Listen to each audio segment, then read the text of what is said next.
ಬಂದಿರುವಂತಹದ್ದು ನಿಮಗೆ queen of cups ಬಂದಿದೆ. ನಿಮ್ಮ ಲವ್ ಲೈಫಿನ ವಿಚಾರವಾಗಿ ಬಹಳ ಕೇರಿಂಗ್ ಅನ್ನ ಮಾಡ್ತಾ ಇರುವಂತಹದ್ದು, ಅದ್ರ ಬಗ್ಗೆನೇ ನೀವು ಯೋಚನೆಯನ್ನ ಮಾಡ್ತಾ ಇರುವಂತಹದ್ದು, ಒಂದು ಸ್ಟೇಬಲ್ ರಿಲೇಶನ್ಶಿಪ್ ಅನ್ನ ಉಳಿಸ್ಕೋಬೇಕು ಅನ್ನುವಂತಹ ಆಲೋಚನೆಯನ್ನ ಮಾಡ್ತಾ ಇರುವಂತಹದ್ದು ರೆಪ್ರೆಸೆಂಟ್ ಆಗ್ತಾ ಇದೆ. ಪಾಸ್ಟಿನ ಬಗ್ಗೆ ಹೇಳೋದಾದ್ರೆ ಎಲ್ಲವೂ ಚೆನ್ನಾಗಿಯೇ ಇತ್ತು. ಫುಲ್ ಕಾರ್ಡ್ ರೆಪ್ರೆಸೆಂಟ್ ಆಗ್ತಾ ಇದೆ ಅಂದ್ರೆ ಜಾಯ್ಫುಲ್ ಆಗಿತ್ತು, ಚೆನ್ನಾಗೇ ಮಾತಾಡ್ತಾ ಇದ್ರಿ, ಖುಷಿಯಾಗಿದ್ರಿ, ಖುಷಿಯಾಗಿ ಓಡಾಡೋದು ಎಲ್ಲವನ್ನ ಕೂಡ ನೀವು ಮಾಡಿರುವಂತಹದ್ದು ರೆಪ್ರೆಸೆಂಟ್ ಆಗ್ತಾ ಇದೆ. ಆದ್ರೆ ನೀವು ಯಾವಾಗ ಸೀರಿಯಸ್ ಆಗಿ ಕಮಿಟ್ಮೆಂಟ್ ಅನ್ನ ಕೇಳೋದಕ್ಕೆ ಶುರು ಮಾಡ್ತಿರೋ, ಅಥವಾ ನೀವ್ ಯಾವಾಗ ಸ್ವಲ್ಪ ಚೇಂಜಸ್ ಗಳನ್ನ ಮಾಡ್ಕೋ ಅಂತ ಹೇಳೋದಕ್ಕೆ ಶುರು ಮಾಡ್ತಿರೋ, ಅಥವಾ ನೀವು ಸ್ಪಷ್ಟವಾಗಿ ನಿಮ್ಮ ಲವ್ ಲೈಫಿನ ವಿಚಾರವಾಗಿ ಹೀಗೆ ಇರಬೇಕು ಅಂತ ಯಾವಾಗ ಒಂದು ಗಡಿಗಳನ್ನ ಹಾಕೋಕೆ ಶುರು ಮಾಡ್ತಿರೋ, ಆಗ ನಿಮ್ಮ ಲವ್ ಲೈಫಿನ ವಿಚಾರದಲ್ಲಿ ಫೀಲಿಂಗ್ಗಳು ಲೆಫ್ಟ್ ಔಟ್ ಆಗುವಂತ ಸಾಧ್ಯತೆಗಳು ಇದ್ದಿರುವಂತಹದ್ದು ನಿಮ್ಮ ಪಾಸ್ಟಿನಲ್ಲಿ ರೆಪ್ರೆಸೆಂಟ್ ಆಗ್ತದೆ. ನೀವೇನಾದ್ರೂ ಹಾಗಿರ್ಬೇಕು ಹೀಗಿರ್ಬೇಕು ಅಂತ ಏನಾದ್ರೂ ನೀವು ಅವ್ರಿಗೆ ಹೇಳಿದ್ರೆ ಅವರು ನಿಮ್ಮಿಂದ ಸ್ವಲ್ಪ ಸ್ವಲ್ಪ ದೂರ ಹೋಗಿರುವಂತಹದ್ದು ರೆಪ್ರೆಸೆಂಟ್ ಆಗ್ತಾ ಇದೆ. ಯಾಕಂದ್ರೆ ನೀವು ಖುಷಿಯಾಗಿರ್ಬೇಕು, ಸಂತೋಷವಾಗಿರ್ಬೇಕು ಅಷ್ಟನ್ನ ಮಾತ್ರನೇ ಅವರು ಎಕ್ಸ್ಪೆಕ್ಟ್ ಅನ್ನ ಮಾಡುವಂತಹದ್ದು. ಈಗ ಸದ್ಯದ ಮಟ್ಟಿಗೆ ಅವರು ನಿಮ್ಗೆ ಯಾವುದೇ ರೀತಿಯ ಸೀರಿಯಸ್ ಕಮಿಟ್ಮೆಂಟ್ ಗೆ ಒಳಗಾಗುವಂತ ಸಾಧ್ಯತೆಗಳು ಯಾವುದು ಇದ್ದಿರೋ ಮಟ್ಟಿಗೆ ನಿಮ್ಮ ಪಾಸ್ಟ್ ನಲ್ಲಿ ರೆಪ್ರೆಸೆಂಟ್ ಆಗ್ತಾ ಇಲ್ಲ. ಈ ಪರ್ಸನ್ ಏನು ಈ 4 ಕಾರ್ಡ್ ಬಂದಿದೆಯೋ, ಈ ಪರ್ಸನ್ ಸೀರಿಯಸ್ ಕಮಿಟ್ಮೆಂಟ್ ಗೆ ಸಿಗುವಂತಹ ಸಾಧ್ಯತೆಗಳು ಇದ್ದಿರೋ ಮಟ್ಟಿಗೆ ನಿಮ್ಮ ಪಾಸ್ಟ್ ನಲ್ಲಿ ಕಾಣಿಸ್ತಾ ಇಲ್ಲ. ಆಗ ಅವರಿಗೆ ಫೀಲಿಂಗ್ ಲೆಫ್ಟ್ ಔಟ್ ಆಗಿರುವಂತಹದ್ದು, ಅವರು ಸ್ವಲ್ಪ ಸ್ವಲ್ಪ ಚೇಂಜ್ ಆಗಿ ನಿಮ್ಮಿಂದ ದೂರ ಹೋಗಿರುವಂತಹದ್ದು ಈ ಕಾರ್ಡಿನಲ್ಲಿ ರೆಪ್ರೆಸೆಂಟ್ ಆಗ್ತಾ ಇದೆ. ಅಟ್ ದ ಪ್ರೆಸೆಂಟ್ ನಲ್ಲಿ ನಿಮಗೆ ಬಂದಿರುವಂತಹ ಕಾರ್ಡ್ ಏನು, ವೀಲ್ ಆಫ್ ಫಾರ್ಚೂನ್.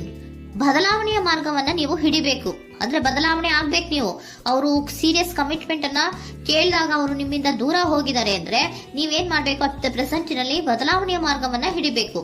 ಬದಲಾವಣೆಯ ಮಾರ್ಗವನ್ನ ಮಾಡ್ಕೊಳ್ಳೋಕೆ ಹೋಗ್ತೀರಾ, ಆದ್ರೆ ನಿಮ್ ಕೈಲಿ ಆಗ್ತಾ ಇಲ್ಲ.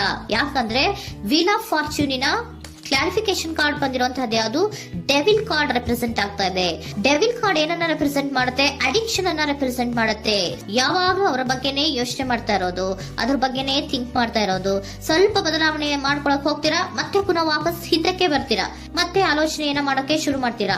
ಆ ಕಾರಣವಾಗಿಯೇ ನಿಮ್ಗೆ ನೋವುಗಳು ಆಗ್ತಾ ಇರುವಂತದ್ದು ಅಟ್ ಪ್ರೆಸೆಂಟ್ ಇನಲ್ಲೂ. ನೀವು ಬದಲಾವಣೆ ಆಗೋಕೆ ಹೋಗ್ತೀರಾ, ಎಲ್ಲಿ ಬದಲಾವಣೆ ಆಗ್ತಾ ಇದ್ದೀರಾ, ಎಲ್ಲಿ ಚೇಂಜಸ್ ಆಗ್ತಾ ಇದ್ದೀರಾ, ನೀವು ಆಗ್ತಾ ಇಲ್ಲ.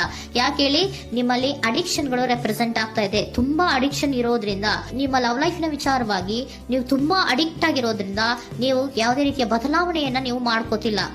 ನಿಮ್ಮ ಲವ್ ಲೈಫ್ ನ ವಿಚಾರವಾಗಿ ನೀವು ಬದಲಾವಣೆಯನ್ನೇ ಮಾಡ್ಕೋತಾ ಇಲ್ಲ. ಅವ್ರು ಕಮಿಟ್ಮೆಂಟ್ ಕೊಟ್ಟಿಲ್ಲ, ಅವ್ರು ಹೋದ್ರು ಅಂದ್ಮೇಲೆ ನೀವು ಮುಂದೆ ಬರಬೇಕು, ನಿಮ್ಮ ಜೀವನದಲ್ಲಿ ನೀವು ಮುಂದೆ ಮುಂದೆ ಬರಬೇಕು. ಸೊ ನೀವು ಮುಂದೆ ಬರಕ್ ಹೋಗ್ತೀರಾ, ಆದ್ರೆ ಅಲ್ಲೇ ಸ್ಟ್ರಕ್ ಆಗ್ತಾ ಇರುವಂತಹದ್ದು ರೆಪ್ರೆಸೆಂಟ್ ಆಗ್ತಾ ಇದೆ.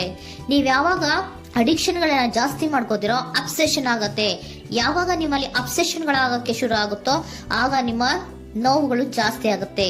ಕಣ್ಣೀರಿಡೋದು, ನೋವನ್ನ ಪಡೋದು, ಸಂಕಟ ಪಡೋದು, ಪದೇ ಪದೇ ನೆನಪಿಸ್ಕೊಳ್ಳೋದು, ಅಳೋದು, ಆಗದೇ ಇಲ್ವೇನೋ ನನಗೆ ಅನ್ನುವಂತಹ ರೀತಿಯಲ್ಲಿ ಅಟ್ ಪ್ರೆಸೆಂಟ್ ನಲ್ಲಿ ಕೆಲವೊಬ್ರು ಇರುವಂತಹದ್ದು ರೆಪ್ರೆಸೆಂಟ್ ಆಗ್ತಾ ಇದೆ. ನೆಕ್ಸ್ಟ್ ಕಾರ್ಡ್ ಬಂದಿರುವಂತಹದ್ದು ಯಾವುದು, ಕ್ವೀನ್ ಆಫ್ ಪೆಂಟಿಕಲ್ಸ್ ಬಂದಿದೆ. ಸೊ ಕ್ವೀನ್ ಆಫ್ ಪೆಂಟಿಕಲ್ ಏನನ್ನ ರೆಪ್ರೆಸೆಂಟ್ ಮಾಡುತ್ತೆ, ನಿಮ್ಮನ್ನ ನೀವು ಗಮನವನ್ನ ಕೊಡಬೇಕು, ನಿಮ್ಮ ಕಡೆಗೆ ನೀವು ಹೆಚ್ಚು ಗಮನವನ್ನ ಕೊಡಬೇಕು. ಅವ್ರು ನಿಮ್ಗೆ ಸೀರಿಯಸ್ ಕಮಿಟ್ಮೆಂಟ್ ಕೊಡ್ಲಿಲ್ಲ, ಫೀಲಿಂಗ್ ಲೆಫ್ಟ್ ಔಟ್ ಆಯ್ತು, ಅವರು ದೂರ ಆಯ್ತು, ಹೋದ್ರು ಅಲ್ವಾ. ಸೊ ನೀವೇನ್ ಮಾಡ್ಬೇಕು, ನೀವು ನಿಮ್ ಕಡೆಗೆ ಗಮನವನ್ನ ಕೊಡಬೇಕು. ವೀಲ್ ಆಫ್ ಫಾರ್ಚೂನ್ ಅಂದ್ರೆ ಏನು, ನೀವು ಬದಲಾವಣೆಯ ಮಾರ್ಗವನ್ನ ಹಿಡಿಬೇಕು. ಬದಲಾವಣೆಯ ಮಾರ್ಗವನ್ನ ಮಾಡ್ಕೊಳ್ಳೋದಕ್ಕೆ ಹೋದ್ರೂ ಕೂಡ ಮತ್ತೆ ವಾಪಸ್ ಹಿಂದೆ ಬರೋದು, ಮತ್ತೆ ಅಡಿಕ್ಷನ್ ಆಗೋದು, ಮತ್ತೆ ನೆನಪಿಸ್ಕೊಳ್ಳುವಂತಹದ್ದು, ಮತ್ತೆ ನೋವನ್ನ ಪಡುವಂತಹದ್ದು ನಿಮ್ಮಲ್ಲಿ ರೆಪ್ರೆಸೆಂಟ್ ಆಗ್ತಾ ಇದೆ. ನೀವು ಈ ಅಡಿಕ್ಷನ್ ಗಳಿಂದ ನೀವು ಆಚೆ ಬರಬೇಕು ಅಂದ್ರೆ ನಿಮ್ಮನ್ನ ನೀವು ಬ್ಯುಸಿಯಾಗಿ ಇಟ್ಕೋಬೇಕು. ಟೈಮ್ ಇದ್ರೂ ಕೂಡ ಮತ್ತೆ ಪುನಃ ಹಿಂದೆ ಬಂದು ನೀವು ಆಲೋಚನೆ ಮಾಡುವಂತಹ ಸಾಧ್ಯತೆಗಳು ಇದೆ. ಅದಕ್ಕೆ ನೀವು ಅಟ್ ಪ್ರೆಸೆಂಟ್ ನಲ್ಲಿ ನೀವು ಆ ಫೀಲಿಂಗ್ ಇಂದ, ಈ ನೋವಿನಿಂದ ನೀವು ಆಚೆ ಬರ್ಬೇಕಂದ್ರೆ ನೀವೇನ್ ಮಾಡ್ಬೇಕು, ಸ್ವಲ್ಪ ಏನಾದ್ರೂ ಬ್ಯುಸಿ ಆಗ್ಬೇಕು, ಕೆಲಸಗಳನ್ನ ಮಾಡೋದಕ್ಕೆ ಶುರು ಮಾಡ್ಬೇಕು. ನಿಮಗೆ ಗೊತ್ತಿರುವಂತಹ ಯಾವ ಕೆಲಸವಾದ್ರೂ ಸರಿ, ನೀವು ಸ್ವಲ್ಪ ಬ್ಯುಸಿ ಆಗಿರೋದಕ್ಕೆ ಪ್ರಯತ್ನವನ್ನ ಮಾಡ್ತಾ ಇರುವಂತಹದ್ದು, ಮಾಡುವಂತಹದ್ದು ರೆಪ್ರೆಸೆಂಟ್ ಆಗ್ತಾ ಇದೆ. ಕೆಲವೊಬ್ರು ಮಾಡ್ತಾ ಇದ್ದೀರಾ, ಕೆಲವೊಬ್ರು ಮಾಡುವ ಕಡೆಗೆ ಆಲೋಚನೆಯನ್ನ ಮಾಡ್ತಾ ಇರುವಂತಹದ್ದು ಅಟ್ ಪ್ರೆಸೆಂಟ್ ನಲ್ಲಿ ರೆಪ್ರೆಸೆಂಟ್ ಆಗ್ತಾ ಇದೆ. ಇಮಿಡಿಯೇಟ್ ಫ್ಯೂಚರ್ ನಲ್ಲಿ ಏನ್ ರೆಪ್ರೆಸೆಂಟ್ ಆಗ್ತಾ ಇದೆ, ನೈಟ್ ಆಫ್ ಸೋರ್ಟ್ಸ್ ರೆಪ್ರೆಸೆಂಟ್ ಆಗ್ತಾ ಇದೆ. ನೀವು ಕ್ವಿಕ್ ಥಿಂಕಿಂಗ್ ಅನ್ನ ಮಾಡಿ ಏನೋ ಒಂದು ಆಕ್ಷನ್ ಅನ್ನ ತಗೋಬೇಕು ಅನ್ನೋದ ಆಲೋಚನೆಯನ್ನ ಮಾಡ್ತೀರಾ, ಬಹಳ ಫೋಕಸ್ ಅನ್ನ ಮಾಡ್ತೀರಾ ಒಂದು ವಿಚಾರವಾಗಿ, ಕ್ವಿಕ್ ಥಿಂಕಿಂಗ್ ಅನ್ನ ಮಾಡ್ಬೇಕು ಅಂತ. ಮತ್ತೆ ಪುನಃ ಏನ್ ಮಾಡ್ತೀರಾ, ನಿಮ್ಮ ಮುಂದೆ 2 ಆಪ್ಷನ್ಗಳು ಬಂದ್ಬಿಡುತ್ತೆ. ಯಾವ್ದು ಮಾಡ್ಲಿ, ಹೇಗ್ ಮಾಡ್ಲಿ, ಏನ್ ನನ್ನ ಕೈಲಿ ಆಗ್ತಾ ಇಲ್ವಲ್ಲ ಮರೆಯೋದಕ್ಕೆ, ಮುಂದೆ ಹೋಗೋಣ ಅಂತೀನಿ, ಮತ್ತೆ ಏನಿದು ಕನ್ಫ್ಯೂಷನ್ ಅಂತ, ಮತ್ತೆ ಕನ್ಫ್ಯೂಷನ್ ಅಲ್ಲಿ ಇರುವಂತಹದ್ದು ಇಮಿಡಿಯೇಟ್ ಫ್ಯೂಚರ್ ನಲ್ಲಿ ರೆಪ್ರೆಸೆಂಟ್ ಆಗ್ತಾ ಇದೆ. ನೀವೇನ್ ಮಾಡ್ಬೇಕು, ಈ 2 ಆಯ್ಕೆಗಳಲ್ಲಿ ನಿಮಗೆ ಯಾವ ಆಯ್ಕೆ ಬೇಕು ಅನ್ನೋದನ್ನ ಫಸ್ಟ್ ಆಲೋಚನೆಯನ್ನ ಮಾಡಿ ನಂತರ ನಿರ್ಧಾರವನ್ನ ಮಾಡಬೇಕಾಗುತ್ತೆ. ಡಿಟರ್ಮಿನೇಷನ್ ಅಂಡ್ ಡೈರೆಕ್ಷನ್, ನಿರ್ಣಯವನ್ನ ಮಾಡಿ ಅದೇ ದಾರಿಯಲ್ಲಿ ನೀವು ಮುಂದೆ ಹೋಗ್ಬೇಕು ಈ ಆಲೋಚನೆಯನ್ನ ಮಾಡಬೇಕು. ಆ ರೀತಿಯ ಆಲೋಚನೆಯನ್ನ ಮಾಡಿದ್ರೆ ಇನ್ ನಿಯರ್ ಫ್ಯೂಚರಿನಲ್ಲಿ ನೀವು ಆ ರೀತಿ ಆಲೋಚನೆಯನ್ನ ಮಾಡಿದ್ರೆ ನಿಮ್ಮಲ್ಲಿ ಒಂದು ಪಾಸಿಟಿವ್ ಚೇಂಜಸ್ ಗಳು ಆಗುತ್ತೆ. ಸ್ಟಾರ್ ರೆಪ್ರೆಸೆಂಟ್ ಆಗ್ತಾ ಇದೆ, ಕೆಲವೊಂದು ರೀತಿಯ ಪಾಸಿಟಿವ್ ಚೇಂಜಸ್ ಗಳು ಆಗುತ್ತೆ. ನಿಮ್ಗೆ ಏಂಜಲ್ ಗೈಡೆನ್ಸ್ ಏನ್ ಕೊಡ್ತಾರೆ ಅನ್ನೋದನ್ನ ನೋಡೋಣ. ನಾಟ್ ದ ರೈಟ್ ಟೈಮ್, ಇದು ಕರೆಕ್ಟ್ ಆಗಿರುವಂತಹ ಟೈಮ್ ಅಲ್ಲ. The situation will improve, situation ಅನ್ನೋದು ಇಂಪ್ರೂವ್ ಆಗುತ್ತೆ ಯಾವಾಗ, ಇಫ್ ಯು ಬಿಲೀವ್, ನೀವು ನಂಬಿಕೆ ಇಟ್ಟಾಗ ಮಾತ್ರ ಸಿಚುಯೇಷನ್ ಅನ್ನೋದು ಇಂಪ್ರೂವ್ ಆಗುವಂತಹದ್ದು. ಏನೀಗ ಬೇಜಾರಿನಿಂದ ಇದ್ದೀರಲ್ಲ, ಈ ನೋವು ಯಾವಾಗ್ಲೂ ಶಾಶ್ವತವಾಗಿ ಇರುವಂತಹದ್ದು ಅಲ್ಲ.